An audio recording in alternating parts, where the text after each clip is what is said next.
सो आइए हम प्रभु यीशु मसीह के पुनरुत्थान के मर्म को समझें और सीखें और जानें। हम निकालेंगे परमेश्वर के वचन से यूहन्ना की किताब, इसका 20 अध्याय और इसके पहले पद से हम लोग देखेंगे। सप्ताह के पहले दिन मरियम मगदलीनी भोर को अंधेरे रहते ही कब्र पर आई और पत्थर को कब्र से हटा हुआ देखा। तब वह दौड़ी और शमौन पतरस और उस दूसरे चेले के पास जिससे यीशु प्रेम रखता था आकर कहा, वह प्रभु को कब्र में से निकाल ले गए हैं और हम नहीं जानती कि उसे कहाँ रख दिया है। तब पतरस और वह दूसरा चेला निकलकर कब्र की ओर चले। वह दोनों साथ साथ दौड़ रहे थे, परंतु दूसरा चेला पतरस से आगे बढ़कर कब्र पर पहले पहुंचा और झुककर कपड़े पड़े देखे, तो भी वह भीतर ना गया।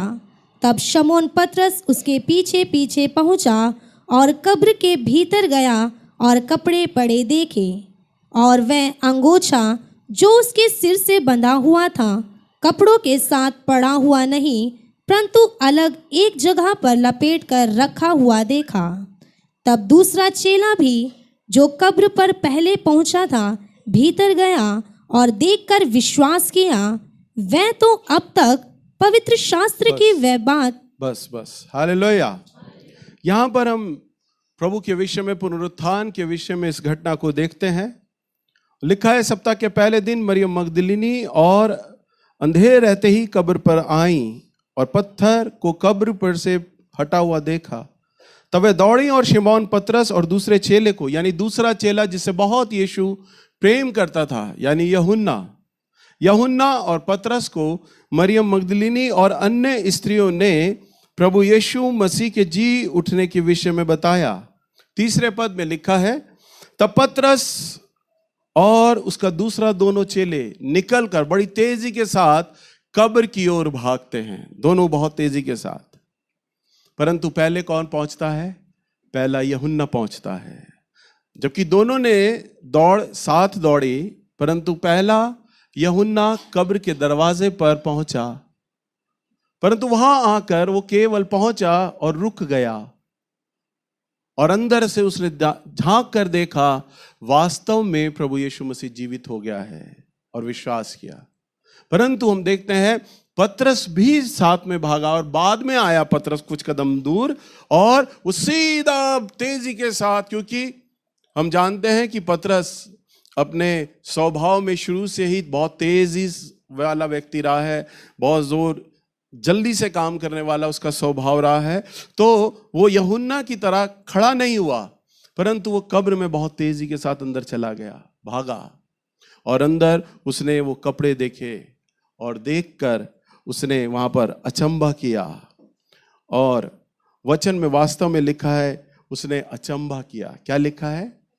अचंभा किया। निकालिए लूका की किताब, इसका 24 अध्याय और इसका 12वां पद। तब पतरस उठकर कब्र पर दौड़ा गया। तब पतरस उठकर कब्र की ओर दौड़ा गया और झुककर केवल कपड़े पड़े देखे।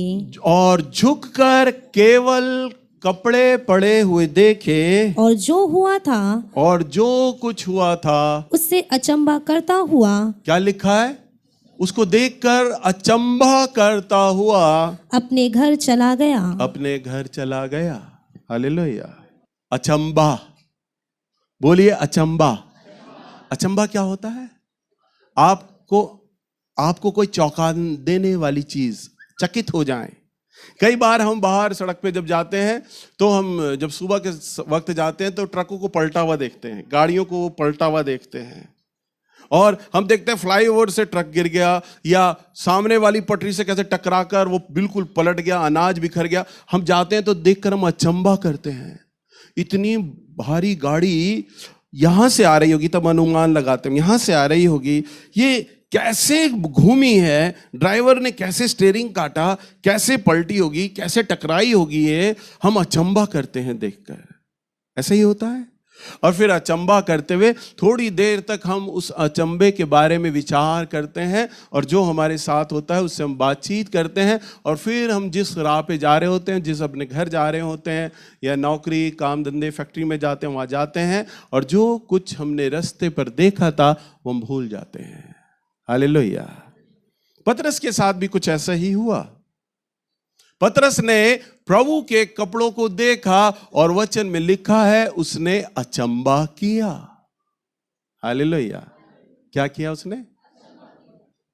प्रभु के संग रहा था। प्रभु ने उसे कहा था कि मैं तुझ पत्थर पर, चट्टान पर मैं अपनी कलीसिया बनाऊंगा। उसे विश्वास करना चाहिए था। प्रभु ने पहली बार पतरस को जब दर्शन दिया था तो कहा था कि दाहिने जाल डाल, और उसका जाल फटने को हो गया था। पूरी रात मछलियां पकड़ी परंतु मछली नहीं मिली, परंतु जब गुरुजी आए, प्रभु आए, तब उसने जाल को पकड़ा और जाल वचन में लिखा है फटने को था। पहला आश्चर्य पतरस के साथ घटा। पतरस को अचंबा नहीं, विश्वास करना चाहिए था। प्रभु ने तो उसके साथ वाचा बांधी थी, मैं तुझे स्वर्ग की कुंजियां दूंगा, जो तू पृथ्वी पर बांधेगा वो स्वर्ग में बंधेगा, जो पृथ्वी पर खोलेगा वो स्वर्ग पर खुलेगा। प्रभु ने ना जाने उससे क्या क्या बातें कही, उसको अपने संग रखा करते थे। परंतु हम देखते हैं प्रभु को जब उसने देखा, जब वस्त्रों को देखा तो उसने अचंबा किया। क्या किया उसने? यहां भी बहुत से लोग आते हैं, आप भी बहुत से लोग हो, बहुत पुराने लोग हो आप लोग।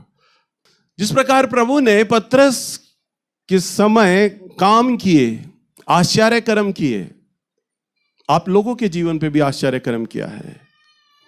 यहां एक भी ऐसा व्यक्ति नहीं है जिसके जीवन में प्रभु ने कुछ काम ना किया हो। अगर मैं आपके हाथ में माइक दूं ना तो आप मेरा समय खा जाएंगे। आपके जीवन में इतनी गवाहियां हैं बताने को। परंतु मसीह के जी उठने पर क्या आपको पूर्ण विश्वास है? यस कहने से काम नहीं चलेगा। अभी ये वचन सुनिए पहले। क्या आपको विश्वास है?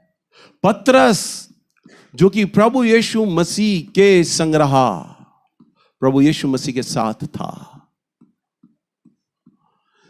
जिसका जाल फट गया था, प्रभु ने उसे जागृति के लिए चुन लिया था कि जैसे मछलियों के कारण तेरा जाल फट जाएगा ना, मैं तेरी सेवा में वो ऐसे लोग दूंगा। संभाले नहीं संभलेंगे पतरस तुझसे। मैं तुझे अधिकार दूंगा, जो तू पृथ्वी पर बांधेगा वह स्वर्ग पे बंध जाएगा। जब चेलों का विश्वास जाता रहेगा तब तू चेलों को स्थिर करना। ऐसा सामर्थ, ऐसा अधिकार हमारे प्रभु यीशु मसीह ने पतरस को दिया था। परंतु हम देखते हैं पतरस ने देखा और लिखा है अचंबा किया। आगे बढ़ो बेटा, यही 24:12।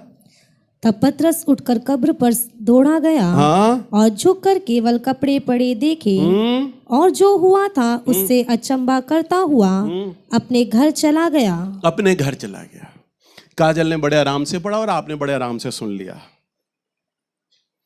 परंतु जब आप वचनों को जब पवित्र आत्मा की अगुवाई में पढ़ेंगे ना, तब आपको इनके भेद पता चलेंगे कि शब्द के। मैं समझता हूं जब पतरस ने अचंबा किया तो वो घर कैसे चला गया है? घर कैसे चला गया? जब उसने कब्र पर प्रभु यीशु मसीह को जीवित देखा। लिखा है मरियम मगदलीनी और स्त्रियां आई और उन्होंने कब्र पर प्रभु को देखा, प्रभु से मिली। स्वर्गदूतों ने कहा तुम जीवित को मरे हुए में क्यों ढूंढती हो? तो लिखा है स्त्रियां अपने घर नहीं गई थी। स्त्रियां तो चेलों के पास पहले गई और फिर नगर में गई और सबको ढिंडोरा पीट डाला कि हमारा रब भी जी गया है। और वचन में लिखा है पतरस घर चला गया। कितनी बेहुदा बात लिखी है। पतरस ने कब्र में देखा यीशु जीवित हो गया और फिर घर चला गया बड़े नॉर्मली। उसे क्या खुशी नहीं हुई? मेरा स्वामी, मेरा रब्बी, मेरा उद्धार करता जीवित हो गया है। उसे तो उछलना चाहिए था, गीत गाने चाहिए थे, चेलों को बोलना चाहिए था। वास्तव में यीशु मसीह ने ठीक कहा था, मैं तुम्हें अकेला ना छोड़ूंगा, मैं तुम्हें अनाथ ना छोड़ूंगा। वास्तव में वो जीवित हो गया है। और देखो उसने कहा नहीं था कि क्या मैं 3 दिन के बाद मुर्दों में से जी उठूंगा। उसने बोला था और वास्तव में वो जी गया है। कैसे जा सकता था वो घर? नहीं जा सकता था घर, परंतु वचन में लिखा उसने अचंबा किया। जैसे हम भी रोड पे चलते वक्त एक्सीडेंट देखते हैं और अचंबा करते हैं, आंखें फट जाती हैं और थोड़ी देर तक तो बातचीत करते हैं और फिर अपने घर चले जाते हैं और भूल जाते हैं। पतरस के संग भी ऐसे ही कुछ हुआ। उसने अचंबा किया और अपने घर चला गया। क्या किया उसने? अचंबा किया और अपने घर चला गया। परंतु प्रभु यीशु मसीह जिससे बहुत प्रेम करते थे, जिसका नाम यूहन्ना था, हम उसके विषय में पढ़ते हैं। निकालिएगा यूहन्ना की किताब 20 अध्याय और इसका 8वां पद। तब दूसरा चेला भी जो कब्र पर पहले पहुंचा था भीतर गया और देखकर विश्वास किया। हालेलुया। यूहन्ना पहला चेला जो गया, देखा, अंदर गया और देखकर अचंबा नहीं किया, विश्वास किया। हालेलुया। तभी यूहन्ना को मेरे प्रभु ने प्रकाशित वाक्य की पुस्तक लिखने का सौभाग्य दिया, अनुग्रह दिया, क्योंकि उसने विश्वास किया। पतरस के जीवन में भी प्रभु ने चमत्कार किए, आश्चर्य घटनाएं करी, प्रतिज्ञाएं करी, भविष्यवाणियां बोली। प्रभु का तो उसने रूपांतर भी खुद अपनी आंखों से देखा था। एलिया और मूसा को बात करते हुए देखा था। तो भी वचन में लिखा है कि कैसे पतरस ने केवल देखा और अचंबा किया और अपने घर चला गया। मैं ये कैसे विश्वास कर लूं? मेरी कलीसिया आ रही है और बोल रही है हम विश्वास करते हैं वो जीवित है। क्या पतरस से महान हो? क्या पतरस से बड़े हो? पतरस तो प्रभु यीशु मसीह के संग रहा था 3.5 साल। वो तक प्रभु के पुनरुत्थान पर विश्वास ना कर पाया, अचंबा किया और घर चला गया। आपने तो बड़ी जल्दी से बोल दिया यस। यस तो मैं तब पूछूं जब लोग आपके गर्दन पे तलवार रख दें और कहें यीशु का इनकार कर अभी। क्या यीशु जीवित है? तब आपसे पूछा जाए क्या यीशु जीवित है? तब आपकी जीवा तालू में जाके चिपक जाएगी और आपको सिर्फ केवल अपने प्राण दिखाई देंगे। आप कहेंगे मालूम नहीं, भैया जी तो बोल रहे थे, हम तो यस यस कर रहे थे चर्च में। भैया जी से पूछ लो। हालेलुया। वो समय होगा जजमेंट का। प्रभु यीशु मसीह ने कहा जो मनुष्य के सामने मुझे स्वीकार लेगा, मैं भी जब महिमा में आऊंगा तो मैं दूतों के संग और अपने पिता परमेश्वर के सामने उस व्यक्ति को स्वीकार कर लूंगा कि मैं से जानता हूं। हालेलुया। परिस्थितियां आती हैं आपके सामने छोटी छोटी बातें लेकर, तब क्या आप उसका इनकार करते हैं? केवल वचन को पढ़ लेना, वचन को सुन लेना, मैं प्रचार कर रहा हूं, आंख मूंद कर भैया जी बोल रहे हैं यस यस यस ना। क्या आप अपने मन को टटोलें? क्या आप विश्वास करते हैं पुनरुत्थान की सामर्थ पर? पुनरुत्थान की सामर्थ अभी आप सीखिए क्या है। हालेलुया। परंतु यहां हम देखते हैं यूहन्ना ने तो विश्वास किया और विश्वास बड़ा है, अचंभे से कहीं ऊपर, बहुत बड़ा है। हालेलुया। सो हम एक और घटना को देखते हैं जो प्रभु यीशु मसीह के पुनरुत्थान। अगर आपसे कोई पूछे बोले हम कैसे विश्वास कर लें मसीह यीशु जी उठा, तो हम कैसे विश्वास कर लें, तो आप बाइबल से बता सकते हैं, क्योंकि वचन प्रभु यीशु मसीह ने कहा आकाश और पृथ्वी तो टल जाएंगे परंतु मेरा कहा हुआ शब्द कभी ना टलेगा। और हम उसके शब्द को पढ़ रहे हैं। निकालिए मत्ती की किताब 27 अध्याय और इसका 50वां पद। तब यीशु ने फिर बड़े शब्द से अब ध्यान से सुनते जाइएगा, ये काजल क्या पढ़ रही है, एक एक शब्द को बहुत ध्यान से सुनिएगा क्योंकि इसी में ही भेद और प्रकाशन है। हाँ। तब यीशु ने फिर बड़े शब्द से चिल्लाकर, ये उस घटना की है जब प्रभु यीशु मसीह कब्र क्रूस पर अपने प्राणों को त्याग रहे हैं, अंतिम वचन बोल रहे हैं। अभी गुड फ्राइडे के दिन 7 कलमे बोले गए थे ना क्रूस पर, तो प्रभु यीशु मसीह ने यही प्राण बोला था, हे पिता मैं अपनी आत्मा तेरे हाथों में सौंपता हूं। तो ये वो समय है जब प्रभु यीशु मसीह क्रूस पर हैं और अपना प्राण दे रहे हैं। हाँ पढ़ो बेटा 50वां पद। तब यीशु ने फिर बड़े शब्द से चिल्लाकर प्राण छोड़ दिए और देखो मंदिर का पर्दा ऊपर से नीचे तक फटकर 2 टुकड़े हो गया। हाँ, क्या हुआ जब हमारे प्रभु यीशु मसीह ने अपने प्राणों को छोड़ा? तो मंदिर का पर्दा नीचे से ऊपर है। कहां से? नीचे से ऊपर, ऊपर से नीचे नहीं, नीचे से ऊपर। अद्भुत चीज। प्रभु जब कोई चीज करता है ना, हम कपड़ा कहां से फाड़ते हैं? ऊपर से नीचे। कपड़ा लेंगे, पहले ऊपर से का फटता जाएगा, फिर नीचे तक जाएगा, परंतु यहां नीचे से फटता जा रहा है और ऊपर तक। क्योंकि मंदिर के अंदर, प्रभु के भवन में 3 स्थान थे। पहले यहां पर प्रजा बैठती थी, यानी आंगन, फिर पवित्र स्थान, और यहां महापवित्र स्थान होता था।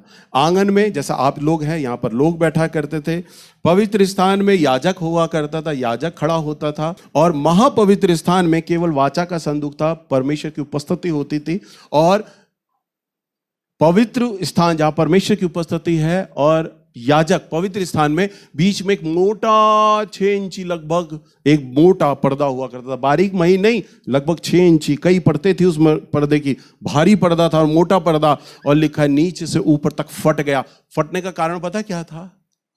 हमारे प्रभु यीशु मसीह ने जब प्राण दिए तो पूरी मानव जाति के लिए प्राण दिया। हर एक कुल, हर एक जात, हर एक धर्म, हर एक भाषा, हर एक देश के लिए, पूरे संसार के लिए हमारे प्रभु यीशु मसीह ने क्रूस पर बलिदान दिया। और बलिदान देकर अब परमेश्वर का और मनुष्य का मेल आमने सामने करा दिया। और प्रभु ने कहा अब पर्दा बीच में नहीं रहेगा। हालेलुया। अब मनुष्य और परमेश्वर का मेल सामने हो गया है। अगर हमारे प्रभु यीशु मसीह ने प्राण नहीं दिए होते तो आज भी हमारे चर्च में यूं पर्दा होता, परंतु वो पर्दा फाड़ दिया हमारे परमेश्वर ने।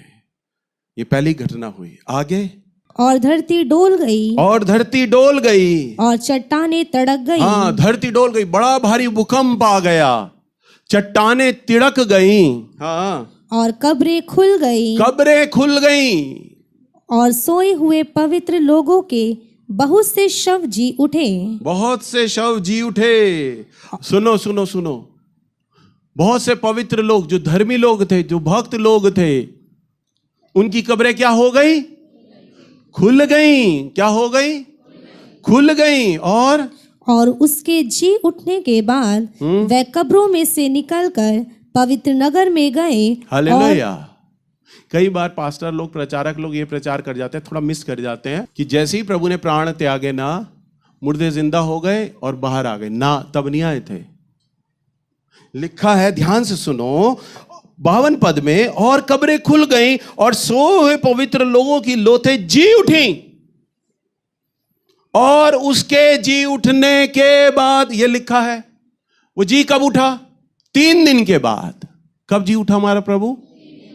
परंतु जब हमारे प्रभु ने क्रूस पर प्राण दिए, मुर्दे तो तभी जिंदा हो गए थे, परंतु बाहर नहीं आए। वो बाहर कब आए? लिखा है उसके जी उठने के बाद।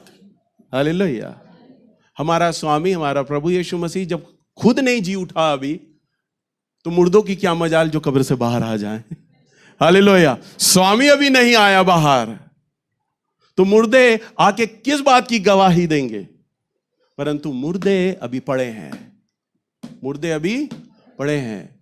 और हमारे प्रभु यीशु मसीह का जैसे हाड़ और मांस, यह वाला हमारा हाड़ मांस है ना, जिसमें खून होता है, मांस होता है, हड्डी होती है, यह वाला प्रभु यीशु मसीह का था क्रूस पर चढ़ाए जाने वक्त, कब्र पर रखे जाने के वक्त। परंतु जब हमारे प्रभु यीशु मसीह जी गए ना, जी उठे, तब उन्होंने अमरता की देह पहन ली। और अमरता की जो देह होती है ना, उसमें हाड़ और मांस, ये वाला हाड़ और मांस नहीं होता, तब चोट नहीं होती, बॉडी होती है।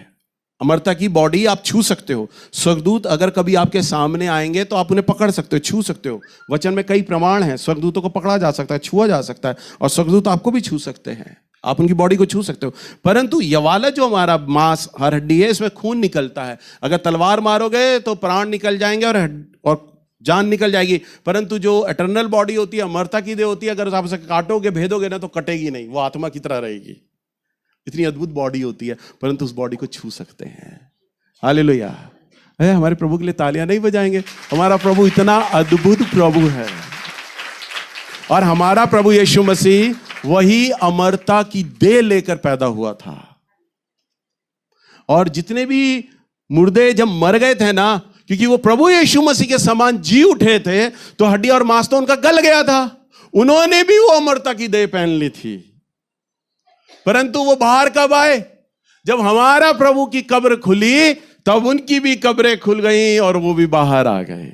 हालेलुया। और गांवों में और नगरों में जाने लग गए और उनके रिश्तेदार बच्चे पहचानने लग गए, अरे हमारे दादा आ गए, अरे हमारे पापा आ गए तो बहुत धर्मी आदमी थे, अरे हमारी माँ आ गई ये तो बहुत धर्मी थे, और विश्वास करने लग गए। वास्तव में प्रभु के चेले चिल्ला रहे हैं ना, वो जी गया है। स्त्रियां चिल्ला रही हैं, वो जी गया है। वास्तव में वो जी गया है, क्योंकि ये मुर्दे गवाही आके दे रहे हैं।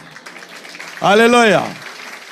एक ही पल में सैकड़ों और हजारों मुर्दों को मेरे यीशु ने इस्राएल के अंदर जीवित कर दिया। पूरा इस्राएल मुर्दों की गवाही से खड़ा हो गया और चिल्लाने लग गया। हालेलुया। और आगे क्या हुआ?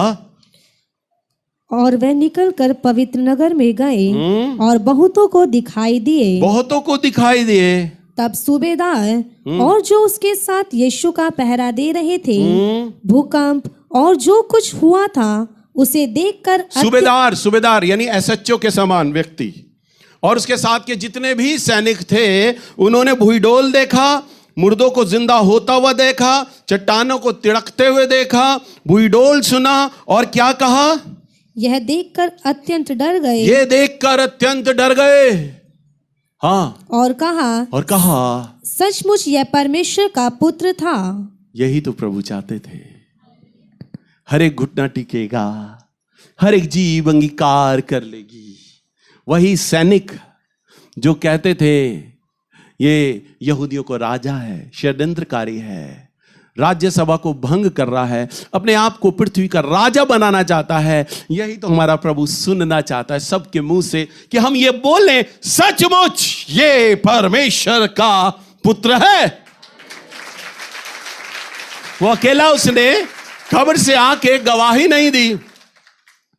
मंदिर का पर्दा फट गया, चट्टानें तिड़क गई, भूकंप आ गया और 3 दिन के बाद जैसे ही हमारे प्रभु यीशु मसीह जी गए, सारे मुर्दे भी, पवित्र लोग जो थे, धर्मी लोग, वो भी बाहर आ गए और गवाही देने लग गए। हमारा प्रभु है ना, ऐसे काम करता है जो मनुष्य कभी सोच नहीं सकता। जहां विज्ञान समाप्त हो जाता है, साइंस रुक जाती है, जहां मनुष्य की बुद्धि और योजनाएं बंद हो जाती है ना, वहां हमारे प्रभु को काम करना अच्छा लगता है। हमारे प्रभु यीशु मसीह ने कहा ना, मैं आऊंगा और हर एक आंख मुझे देखेगी, हर एक जीभ अंगीकार करेगी। अभी मेरी बहन जब सुबह प्रचार कर रही थी तो वो बोल रही थी कि मैंने स्वप्न देखा कि प्रभु यीशु मसीह बादलों पर आ रहे हैं और सारे मीडिया चैनल आए हुए हैं और कैप्चर कर रहे हैं प्रभु यीशु मसीह का चेहरा, और सारे चैनल पर लाइव दिखाई दिया जा रहा है, और जितने भी लोग हैं अपने अपने घरों में टीवी में देख रहे हैं कि वास्तव में प्रभु यीशु मसीह जी उठा है। और मैं जानता हूं मेरा प्रभु जब काम करेगा ना तो ऐसे ही करेगा। वो चोर की तरह आकर नेल्स को या अपने पवित्र लोगों को लेकर नहीं जाएगा, वो भूडोल मचा देगा, आके वो जोश मचा देगा, और हर एक वो लोग जो उसका विरोध भी करते हैं ना, वो भी बोलेंगे वास्तव में ये परमेश्वर का पुत्र है। वास्तव में तभी तो लिखा है, हर एक घुटना टिकेगा, हर एक जीभ अंगीकार करेगी, जान लेगी और कहेगी। ना चाहते हुए उन्हें मानना पड़ेगा, स्वीकारना पड़ेगा, और कहेंगे वास्तव में ये काम यीशु या हम पर यीशु का सुसमाचार आया था और हमने विश्वास नहीं किया। तभी तो वचन में लिखा है, और हर एक कुल, हर एक जाति छाती पीटेगी और रोएगी। क्यों रोएगी? क्यों? हमने विश्वास नहीं किया इस पर। ये आ गया है, ये वास्तव में जीवित है और ये आ चुका है। हमने विश्वास नहीं किया, परंतु जो उस पर विश्वास करेंगे उनके लिए तो आनंद का सुसमाचार होगा। मेरा पिता आ चुका है मुझे ले जाने के लिए। हालेलुया। यह है उसके पुनरुत्थान की गवाही, यह उसके पुनरुत्थान की सामर्थ। हमारे प्रभु ऐसी सामर्थ रखते हैं जहां दुनिया आकर मौन हो जाती है, चुप हो जाती है, विज्ञान चुप हो जाता है, क्योंकि पुनरुत्थान की सामर्थ तो यीशु कहता है मेरे ही पास है। जो मुझ पर विश्वास करेगा, यदि वह मर भी जाए तो भी जी उठेगा। यदि कोई मुझ पर विश्वास करता है, यदि मर भी जाए तो भी जी उठेगा, क्योंकि जीवन और पुनरुत्थान की सामर्थ तो मैं ही हूं। हालेलुया। हम एक और प्रमाण को देखते हैं, निकालिए। चेलों को जब हमारा प्रभु चुनता है, जी उठने के बाद उन्हें अभिषेक करता है। पतरस जाल छोड़कर चला गया, जाल पकड़कर चला गया, घर लौट गया, अचंभा नहीं किया। परंतु मेरा परमेश्वर इतना दया और इतना प्रेम से भरा हुआ परमेश्वर है, वो फिर से हमें मौका देता है। आपके जीवन में ना जाने कितने उसने चमत्कार किए, चंगाइयां करी, तो भी आप अभी तक लापरवाही वाला जीवन जी रहे हैं, गंभीर नहीं है उसके प्रति। अभी भी अगर आप चेक करो, आप अपनी बुलाहटों को जानते हैं, आपके लिए भविष्यवाणियां हुई हैं, और कई बार वचनों में पवित्र आत्मा ने, कई बार मेरे द्वारा प्रभु की आत्मा ने बोला है कि आप उसके चुने हुए व्यक्ति हो। प्रभु आपको चुनना चाहता है, प्रभु आपसे काम लेना जानता है, आप जानते हो इस बात को, तो भी लापरवाहियां हैं। परंतु मेरा प्रभु बार बार मौका देता है। देखिए, चेलों को भी वो मौका दे रहा है। यूहन्ना की किताब 20 अध्याय और इसका 21वां पद। यीशु ने फिर उनसे कहा, तुम्हें शांति मिले। हाँ, ये बात उस बात की है, उस घटना तब उस बात की है जब हमारे प्रभु जी उठे। हाँ, तुम्हें शांति मिले, जैसे पिता ने मुझे भेजा है, जैसे पिता ने मुझे भेजा है, वैसे ही मैं भी तुम्हें भेजता हूँ। वैसे ही मैं भी तुम्हें भेजता हूँ।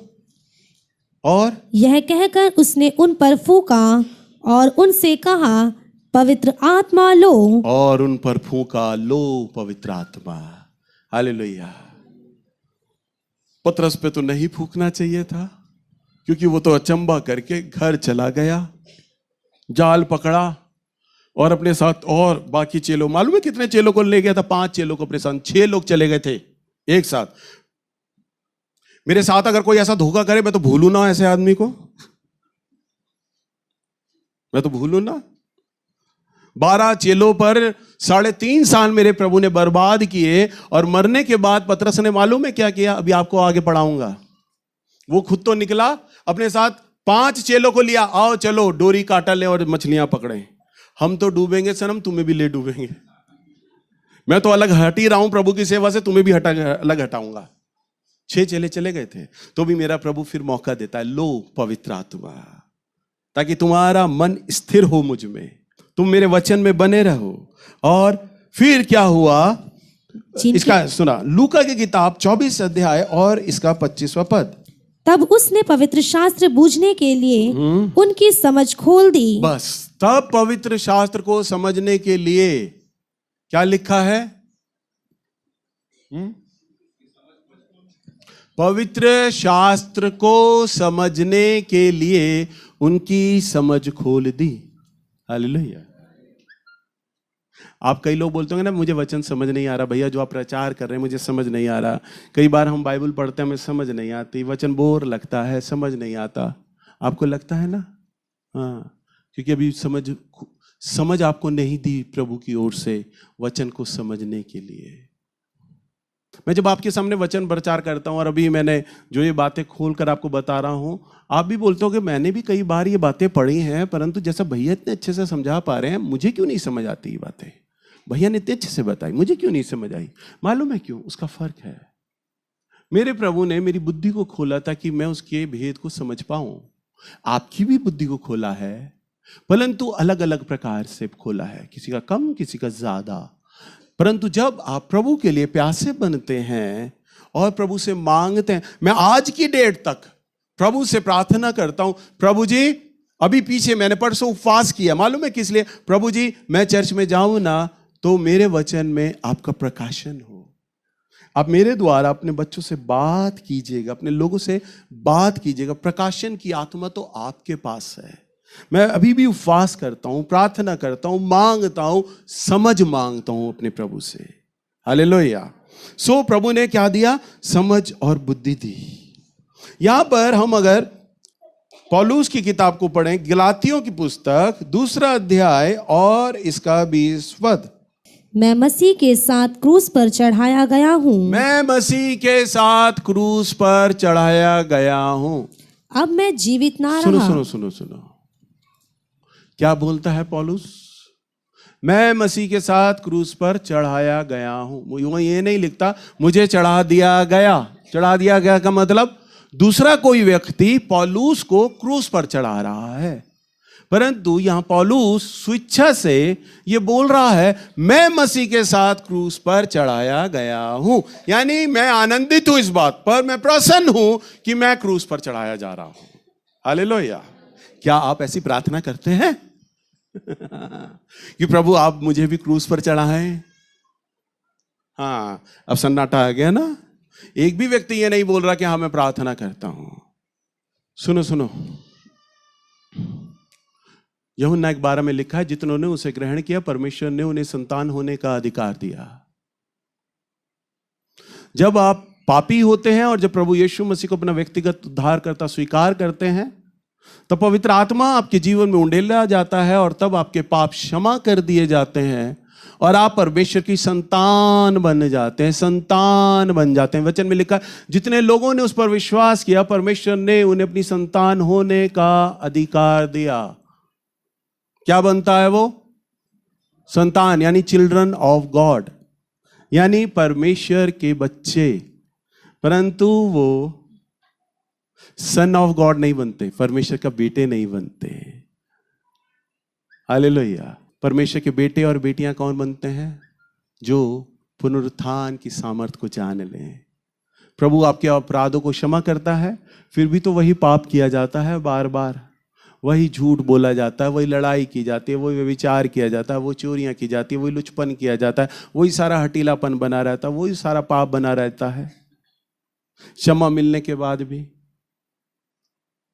तो कहां आप उसकी संतान हुए? कहां आप उसके बेटे और बेटियां हुए?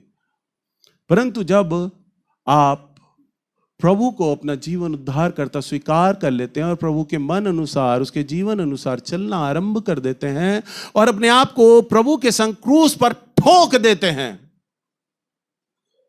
अब तो ये भी प्रार्थना नहीं करते होगे, और प्रार्थना करते भी होगे तो ईमानदारी से प्रार्थना नहीं करते होगे, डर लगता होगा।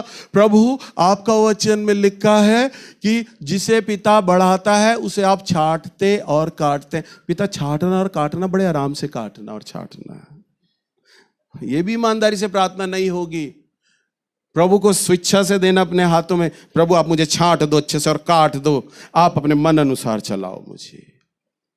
जैसा किसान पौधे को काटता और छांटता है ताकि वो बढ़े, आप भी मेरे संग व्यवहार करें। मैं तो रो रो कर यही मांग रहा होता हूं प्रार्थना में, प्रभु को बोलता हूं प्रभु जैसा भी आपको अच्छा लगता है मैं आप मेरे संग व्यवहार कीजिएगा। हालेलुया। पौलुस बड़ी खुशी के साथ बोलते हैं मैं क्रूस पर चढ़ाया गया हूं और अब मैं जीवित ना रहा, अब मैं जीवित ना रहा, मर गया। पर मसीह मुझ में जीवित है, मसीह मुझ में जीवित है। अब मैं मर गया। अब क्या हो गया? मैं मर गया। बोलिए मर गया। आप मरने के लिए तैयार हैं?